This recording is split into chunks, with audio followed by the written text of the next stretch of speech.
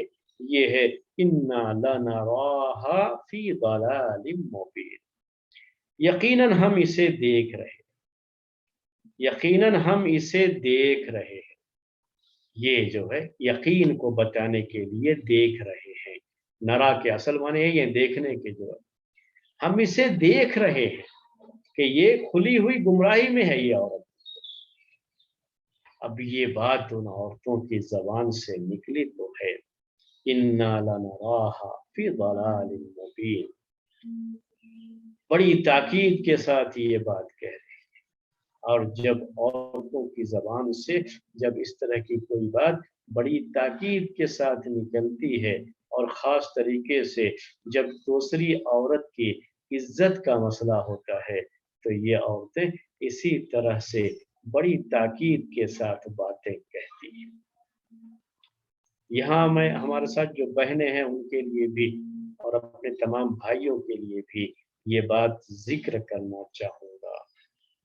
اور یہ تزکیہ نفس کا شروع میں ایک بات آپ کو ذکر کی تھی، اب یہ آخر میں یہ بات تزکیہ نفس کے تعلق سے ذکر کرتا ہوں، اسلامی جو احکام ہیں اس کی روشنی میں یہ بات ذکر کرتا ہوں کہ یہ عورتیں جس انداز سے عزیز مصر کی بیوی کو ملامت کر رہی ہیں اور جس انداز سے اس کے خلاف باتیں کر رہی ہیں، یہ ساری چیزیں غلط ہیں۔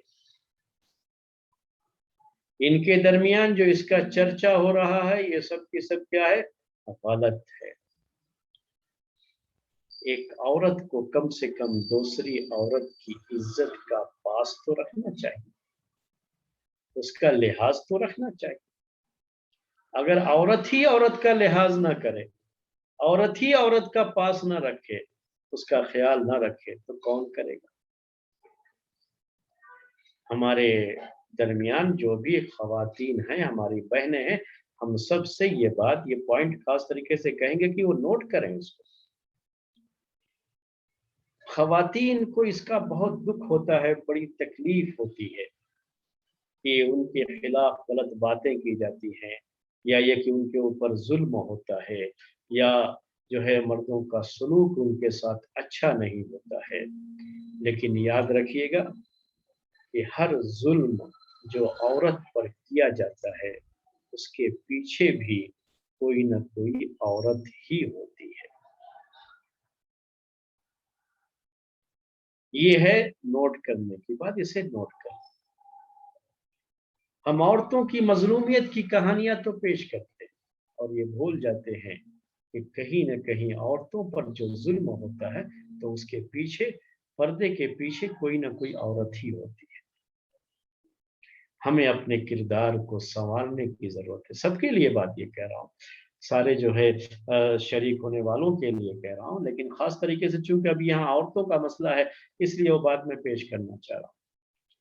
اب ان عورتوں کی ذمہ داری کیا تھی کہ بھئی غلطی ہوئی، کسی سے بھی غلطی ہو سکتی ہے، غلطیاں ہوتی رہتی ہیں، اب اس پر پردہ ڈال دیا جائے، سامنے والے کی عزت کا خیال رکھا جائے، اس کا لحاظ رکھا جائے۔ ایک عورت کا خیال نہ رکھے تو کون رکھے؟ عورت کی عزت کتنی نازک ہوتی ہے، اس کا اندازہ ایک عورت کو نہ ہو تو پھر کسے ہو؟ اور عورت ہی دوسری عورت کی عزت کے پیچھے پڑ جائے تو یہ انتہائی غلط چیز ہوتی ہے۔ اس پہلو کو سامنے رکھیے، اس چیز کو سامنے رکھیے، کبھی بھی دوسرے کی عزت کو بھی اپنی عزت سمجھیں، اس بات کو ذہن میں رکھیں۔ اور یہ چیز عورتیں بہت جلدی بھول جاتی ہیں کہ وہ دوسروں کی عزت کو عزت نہیں سمجھتی۔